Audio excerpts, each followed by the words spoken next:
Hola, bienvenidos.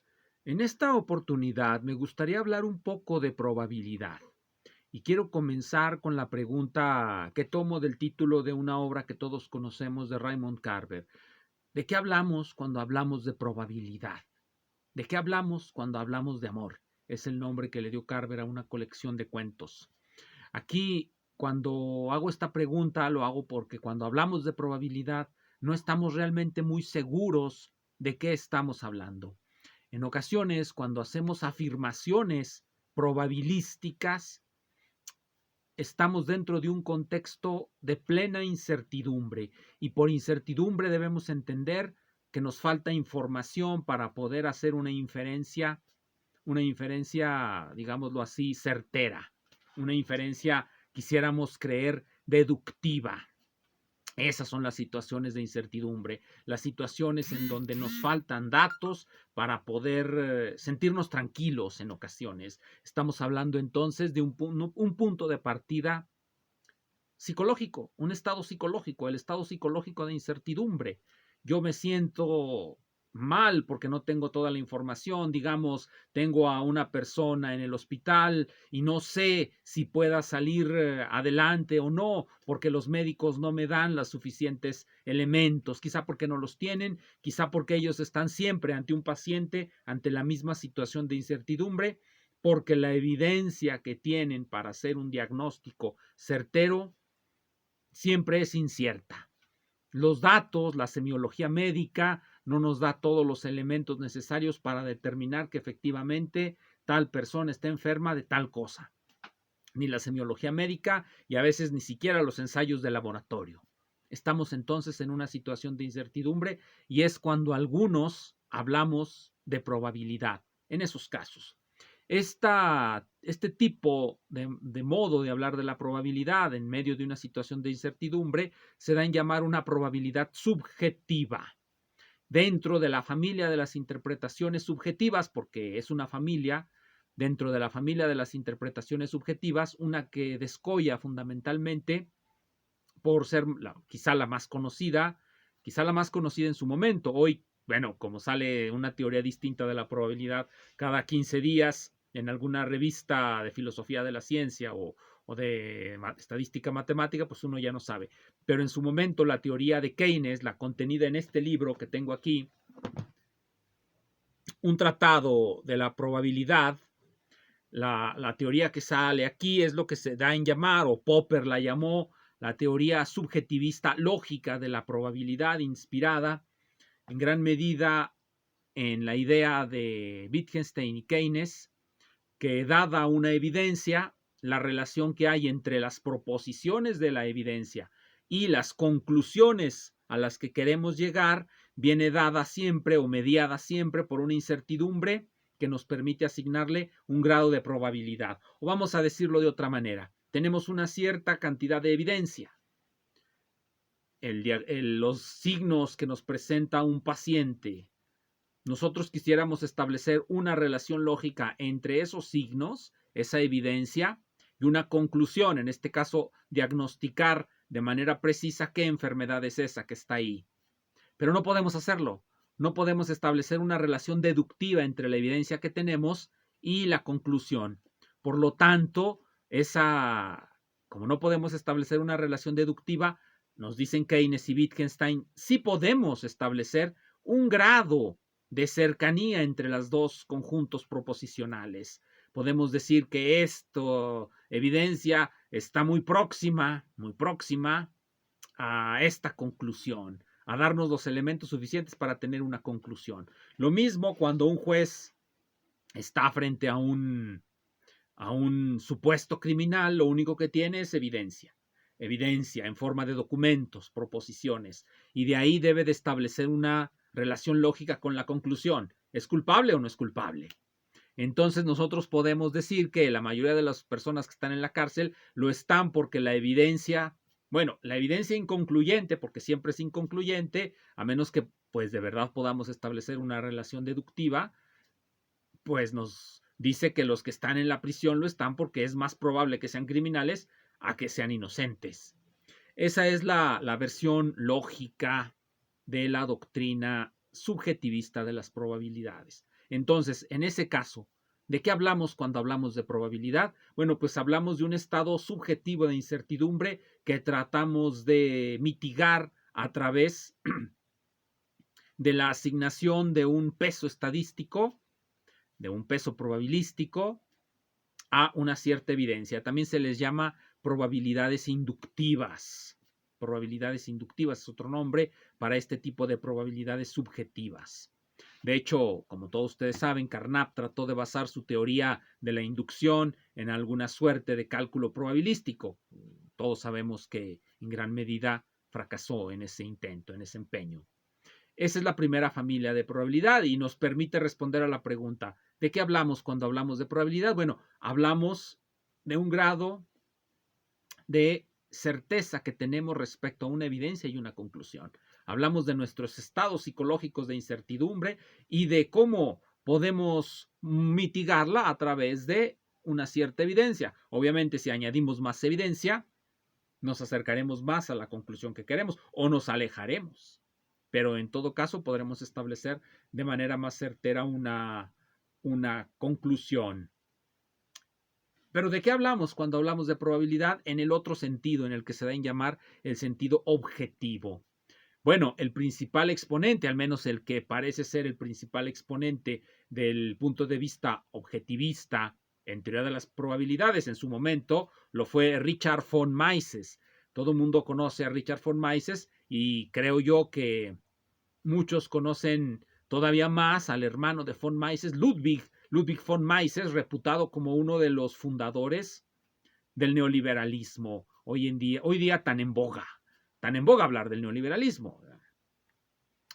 La teoría de von Mises nos dice quien fuera su esposa, Hilda Heiringer, tenía la pretensión, esa era la pretensión de von Mises, de establecerla como una rama de la ciencia tan perfecta como lo puede hacer la mecánica o la geometría, y que habla de cosas que tienen más que ver con la mecánica que con la geometría, es decir, habla de eventos en el mundo real. La principal idea de von Mises es la de colectivo. Cuando hablamos de probabilidad objetiva, no vamos a hablar de un estado psicológico de las personas, vamos a hablar de una serie de procesos que ocurren en el mundo, de eventos. Puede ser un proceso físico, un proceso social, un proceso biológico, una secuencia de procesos, no actos individuales, no elementos individuales. No estamos frente a un preso, frente a un acusado o frente a un enfermo. No estamos allí en un caso particular que tenemos cierta evidencia y que queremos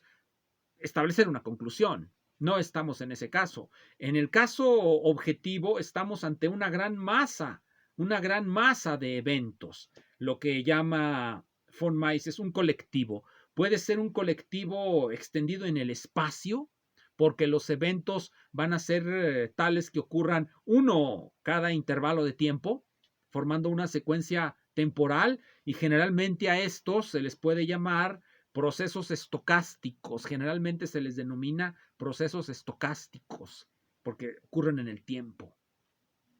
Generalmente así se les llama, no sé por qué, si pues todos los procesos probabilísticos son estocásticos, bueno, pero son los nombres que se les ponen. Sin embargo, también tenemos otra visión aparte de la del proceso estocástico. Recordemos, un proceso estocástico es un colectivo masivo, un colectivo de eventos que se despliegan en el tiempo. Un ejemplo burdo, pues es el de siempre, un juego de azar, una moneda que lanzamos al aire y que cae en cierto tiempo, y eso define a cada segundo un resultado, pues tenemos un proceso aleatorio en el tiempo. También puede ser los contagios, ahora que todo el mundo habla de epidemias. Los contagios son eventos que transcurren en el tiempo. En un cierto intervalo de tiempo hay un cierto número de contagios. Y eso también forma un proceso aleatorio o estocástico. Y es un colectivo en el sentido de von Mises. Un colectivo es, pues, en este caso, un conjunto de eventos desplegados en el tiempo. Pero hay otra acepción que le da von Mises a la idea de colectivo. Él cree que es equivalente, o eso da a entender, pero bueno, no lo son, o en general no lo son, pero intuitivamente parece que lo son. Consideremos ya no una secuencia de digamos, lances de monedas o de eventos distribuidos a lo largo de una serie de intervalos temporales, sino consideremos en un instante una cantidad muy grande de experimentos igualmente preparados, separados únicamente por su posición en el espacio. Eso se va a llamar un colectivo espacial, en el sentido también de von Mises. Generalmente en mecánica estadística, esa es la explicación que siempre suelen darles y nunca les explican cuál es la correlación entre uno y otro, o que son en general ideas que corresponden a un mismo concepto, un colectivo en el sentido von Mises, pero ahí sí se explica con claridad que se necesita demostrar que un colectivo desplegado en el tiempo puede ser equivalente a un colectivo desplegado en el espacio. Eso es lo que se llaman teoremas ergódicos. La evolución temporal de un sistema dinámico en alguna región del espacio, la evolución temporal aleatoria, es equivalente a eso, a un colectivo, a lanzar todos los eventos o hacer todos los eventos de una sola moneda, de una sola vez. Los famosos colectivos de Gibbs. Pues sí, colectivos de Gibbs, creo que les llaman ensembles en ocasiones, no sé por qué utilizan ese nombre tan feo. Bien, entonces, esa es la base de la probabilidad objetiva. Nos está hablando de eventos que transcurren en el tiempo y en el espacio. Son independientes de lo que el sujeto piense o de lo que el sujeto espere. Lo que muestran es una irregularidad objetiva. Obviamente un filósofo idealista diría que pues eso es una extrapolación metafísica que no tiene fundamentos. Dejémoslo ahí. Expliquemos el concepto objetivo de probabilidad. Tiene que ver con sucesos que ocurren independientemente de la voluntad de los sujetos y que tienen por rasgo fundamental su irregularidad. Aparecen de manera que a alguien le parecen irregulares, pero hay que dar una definición de irregularidad o aleatoriedad, que es el concepto básico de von Mises. Bien, ¿cómo define von Mises la probabilidad? La probabilidad la define desde el punto de vista frecuencial. Calculamos, damos una secuencia de eventos, y escogemos uno. Calculamos cuál es la frecuencia de ese evento, la dividimos esa frecuencia entre el número total de eventos realizados, el número total de apariciones del evento que escogimos, contra el número total de eventos. Calculamos ese límite hasta el infinito, es decir, que transcurra eso, y esa frecuencia, según von Mises, se debe de estabilizar. Pero esa estabilidad, aparentemente, en la idea de von Mises, es algo que ocurre por la forma en cómo está estructurado el universo. No es una cosa que el sujeto pueda determinar. El ejemplo más sencillo que se hace en todos los cursos de probabilidad y que es, a final de cuentas, un experimento, es tomar una moneda, lanzarla y escoger alguno de los eventos. Digamos, escogemos la aparición de una de las caras. Son dos resultados posibles. Cuando lanzamos la primera moneda, pues sale alguno, digamos, el sello. Y así continuamos. Y vamos contando. Digamos, lanzamos 24 lances y aparecieron 5 sellos, por decir algo. Entonces, 5 entre 24 es la frecuencia muestral del evento Sol, que aparece sello o Sol. Cuando hacemos la secuencia infinitamente larga, cuando hacemos que el colectivo sea infinitamente largo, esa frecuencia se va a estabilizar en un medio, en el valor un medio. Es decir, la probabilidad de que aparezca un Sol es la misma de la que aparezca un águila y le asignamos el valor un medio, lo normalizamos. Entonces, esa estabilidad de las frecuencias que parece una propiedad del mundo físico, una propiedad del mundo que nos rodea, independiente de mi voluntad. O sea, yo puedo apostar como en la teoría de la probabilidad personal de Finetti, que nosotros definimos la probabilidad a partir de la apuesta que somos capaces que estamos dispuestos a hacer por la aparición de un evento. Yo puedo apostar a que después de 10 apariciones de sello, yo apuesto que va a salir otro sello. Esa sería mi probabilidad personal. Pero esa es subjetiva. Yo puedo apostar mucho a que va a aparecer otro sello y va a salir un sol. La probabilidad frecuencial o de von Mises es diferente a mi probabilidad personal. Yo puedo estar muy confiado porque tengo algunas ideas raras sobre cómo es el mundo, sobre que si aparecieron 10 sellos es porque Dios me está hablando o cualquier cosa. Y entonces deberá de aparecer otro. Y yo apuesto todo y aparece un sol. Obviamente en este caso tengo un 50% de probabilidades de acertar. Pero si lo vemos cuando hay más eventos, digamos un dado o digamos una ruleta, pues ya no se ve tan fácil apostar o ya no se ve tan sencillo que yo apueste eso. Pero bueno, es eso. El libro de von Mises, aquí lo tengo. Hay una traducción al español, pues yo uso este. Probabilidad estadística y verdad de Richard von Mises. Aquí es donde nos habla del... Esta es una exposición popular. Von Mises tiene un libro que se llama Introducción a la teoría de la probabilidad, que ese sí es matemático. Este es un libro que trata de explicarnos las cosas desde un punto de vista conceptual y es, por lo tanto, pienso yo, muy fácil de leer. Se le han hecho muchas objeciones a la teoría de von Mises. Sin embargo, la objeción más conocida es la que hace Popper. Popper en este libro que yo creo que todos los buenos filósofos lo leyeron. Creo que los filósofos idealistas y todos los filósofos posmodernos y los filósofos artistas, los filósofos literatos, todos esos no leen esto. La lógica de la investigación científica. Pero los filósofos serios, bueno, eso sí. En la página... De hecho, si nosotros vemos la cantidad de páginas que le dedica, son casi 60 páginas que le dedica Popper al tratamiento de la probabilidad, comparado con las páginas que le dedica a cualquier otro tópico, nos daremos cuenta que es el concepto más importante dentro de la lógica de la investigación científica. Y si vemos los apéndices, nos daremos cuenta que Popper nunca estuvo contento con todo lo que iba haciendo acerca de la probabilidad. Y eso que ofreció una teoría formal de la probabilidad que es menos famosa que la de Kolmogorov.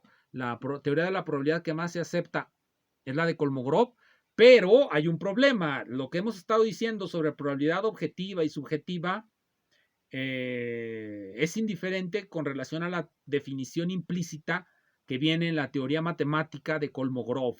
Se puede desarrollar otra teoría de la probabilidad, como lo hace Popper, aquí para el concepto que él tiene de probabilidad como propensiones, pero aquí en la página 140, en la página 139 y 140, nos va a hablar de las interpretaciones subjetivas y las va... Realmente hace las críticas, pero no va más allá. Por ejemplo, de la teoría de von Mises, la crítica que él hace es la de que la teoría frecuencial falla porque no existe una ley para poder calcular el límite. Si pudiéramos dar una ley a la aparición de los sucesos, pues no necesitaríamos ni siquiera calcular ese límite. Bueno, ya tendríamos una ley de aparición. Pero bueno, aquí quiero comentar de bueno, aquí lo que tengo es un ejemplar del archivo para la mecánica racional y el análisis. Archivo para la mecánica racional y el análisis. Es el volumen 34 de 1969. ¿Qué tiene de interesante este libro y cómo se relaciona a lo que hemos estado hablando? Bien, a la teoría de von Mises está la objeción acerca de que no es posible sostener el axioma de convergencia o estabilización de las frecuencias porque pues no conocemos la ley para calcular el límite, eso nos diría Popper. Pero hay otra objeción que nos la recuerda Hilda Heiringer von Mises. Hilda Heiringer von Mises, quien fue esposa de Richard von Mises. Escribe aquí un artículo muy largo, teoría de la probabilidad de los eventos verificables, en donde va a dar cuenta de otra de las objeciones que se hacen a la teoría de su esposo, de von Mises. Aquí lo dice, las objeciones a la teoría del colectivo de von Mises fueron o estaban dirigidas contra su concepto de aleatoriedad y en particular contra su postulado de insensitividad a cualquiera selección. Pero eso lo veremos en el siguiente video. Gracias.